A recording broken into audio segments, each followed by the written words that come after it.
What's going on, everybody? Khalipa's Tech here, coming back at you with another video. In this video, we're going to be doing a quick comparison between the Motorola Moto G 5G and the Cricket Dream 5G. Now keep in mind, this is not the Moto G stylus 5G, this is just the regular Moto G 5G, and as you can see, it does not have a stylus, so definitely keep that in mind. Now before we go any further, I do want to remind you to go ahead and hit that subscribe button, and if you want to learn more about either of these phones individually, I will be linking to several other videos about them in the description, as well as some information about pricing and availability. But with that being said, let's get into it. So with the Moto G 5G, we're getting a 6.5-inch 90Hz IPS LCD display with a resolution of 720p, a PPI of 270, and an aspect ratio of 20:9. With the Cricket Dream 5G, we're getting a 6.82-inch LCD display with a resolution of 720p, a PPI of 263, and an aspect ratio of 20.5:9. So both of these phones do have pretty good displays for what they are, but each of them does have a couple advantages. First of all, with the Moto G 5G, the image in general is definitely a little bit better quality, although they both have a 720p resolution. The Moto G 5G is a little bit brighter, the colors look a lot better, and the viewing angles are also much better. So if you're outside in the sun, for example, the Moto G 5G is going to be a lot easier to see than the Cricket Dream 5G. That is one thing I have heard a lot about the Cricket Dream 5G. As far as the display goes, one of the main drawbacks this phone has is the display really just isn't that bright. So while it's going to be perfectly fine if you're indoors in a darker setting, or just in brighter areas in general, the Moto G 5G will have an advantage. Another advantage the Moto G 5G has is the refresh rate. So with the 90Hz display versus a standard 60Hz display, with the Moto G 5G the movement on the screen is going to be a little bit faster and smoother. Now you probably can't really tell a whole lot from this video, but when you're actually using the phones, if you're doing something like watching a video or playing a game with a lot of motion on the screen, you are going to get a better experience, and if you're just navigating through the phone in general, it is going to feel a little bit more premium. Now on the other hand, with the Cricket Dream 5G, while the image isn't quite as good, this phone does have the advantage in size and dimensions. First of all, clearly the Cricket Dream 5G is much larger here, and this is going to be a pretty good thing for content consumption. And in addition to this, with an aspect ratio of 20.5:9 versus 20:9, the Cricket Dream 5G has a taller and more narrow form factor. So if you're doing something like watching a video in landscape mode, for example, you're going to get a more immersive experience. And if you're doing anything that involves scrolling, like reading an article or using social media, you'll be able to fit more content on the screen without having to scroll as much. So in general, both phones do have their advantages, but for what they are, really entry-level 5G phones, they are pretty good, they do get the job done, and you're really not going to go wrong with either of them. Now as far as storage goes, this is where the Moto G 5G does have a huge advantage, with 256GB of internal storage versus only 64GB with the Cricket Dream 5G. And both phones do have microSD card expansion as well. But that being said, in general, I do feel like 64GB is a little low in this day and age. Now for a really light user, if you don't have a lot of apps and you're really not doing a whole lot on your phone, 64GB should be completely fine. I mean, it's not as bad as 32, for example, but that being said, in this day and age, with stuff like apps, the system, and just data in general taking up more and more space, I feel like it's a good idea to have more storage than you think you need. And while arguably 256GB is a little overboard, I do feel like it's worth it getting this much storage instead of only having 64. But that being said, again, if you're a really light user, you should be fine with the Cricket Dream 5G too. And really, both phones do have microSD card expansion, so if you have a lot of photos and videos and stuff, you can always offload that onto a microSD card. So in general, for most people, either way, you should be fine. But for me personally, I would feel a lot more comfortable with 256GB of storage as opposed to 64. Now taking a look at the camera setups here, with the Moto G 5G, we got a nice looking hole punch design for the front facing camera, and this camera is 13 megapixels. Then on the back, we got a triple camera setup with a 50 megapixel main camera, a 2 megapixel macro camera, and a 2 megapixel depth sensing camera. With the Cricket Dream 5G, we got a water drop notch for the front facing camera,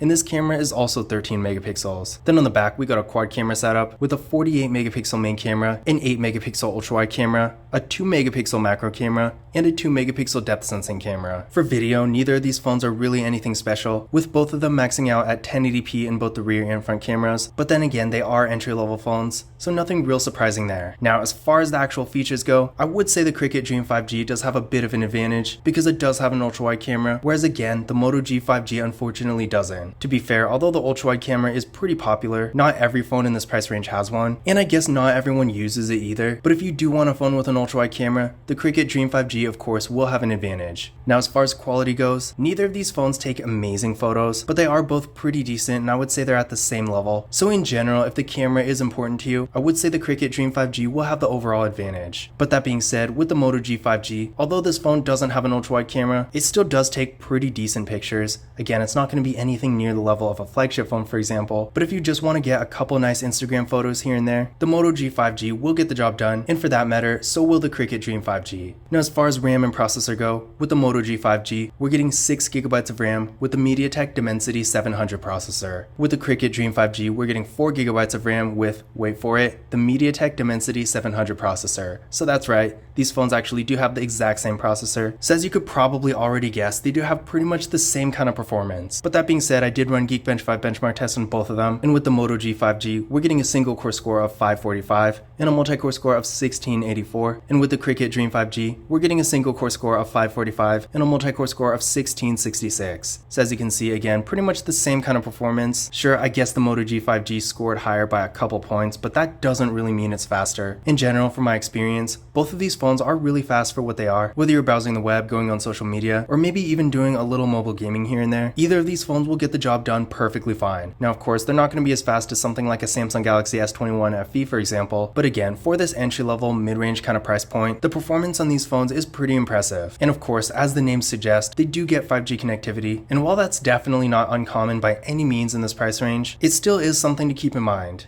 Now for the battery, with the Moto G 5G, we're getting a 5000 mAh battery that supports 10W fast charging, and with the Cricket Dream 5G, we're getting a 4750 mAh battery. Now on paper, it doesn't really mention anything about fast charging with this phone, but it does actually support 10W fast charging, and in addition to this, the Cricket Dream 5G also does have wireless charging as well, and that wireless charging is also 10 watts, so definitely keep this in mind. So in general, while the Moto G 5G does have a slightly larger battery, in practice, the actual battery life is going to be pretty much the same, and both of them do charge up decently fast. But I will say from experience, I am a little bit more impressed with the Cricket Dream 5G. I've had this phone sitting on a table without charging it for days, and it still ends up with 50% battery left, and it charges really well on a fast charger, and even the wireless charging is good. But that being said, the Moto G 5G does technically have a slightly larger battery, and while between the two, it hasn't really made any difference in my experience. Just keep in mind that while the Cricket Dream 5G does have a great battery, the Moto G 5G really isn't bad either, so if you do want a phone with a good battery, either phone is going to be a perfectly fine option.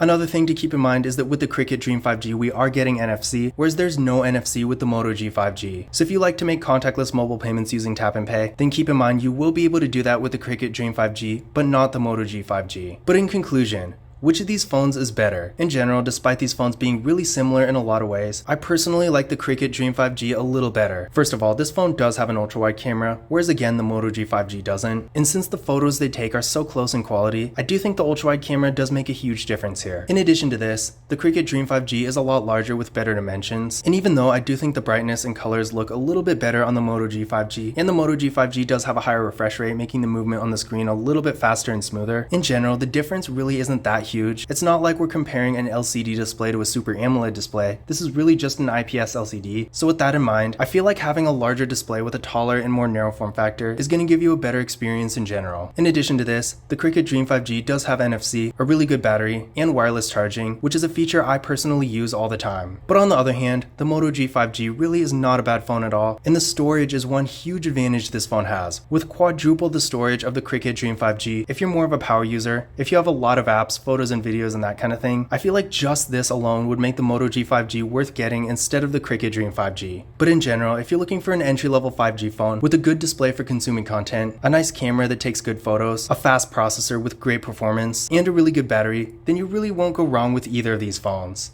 But this concludes my comparison between the Motorola Moto G 5G and the Cricket Dream 5G. Again, if you want to learn more about either of these phones individually, I will be linking to several other videos about them in the description, as well as some information about pricing and availability, because this is always changing. But that's it for this video. If you enjoyed it and found it useful, be sure to give it a thumbs up and hit that subscribe button. Don't forget to follow Kalipis Tech on Twitter and Instagram. And as always, I will see you in the next video.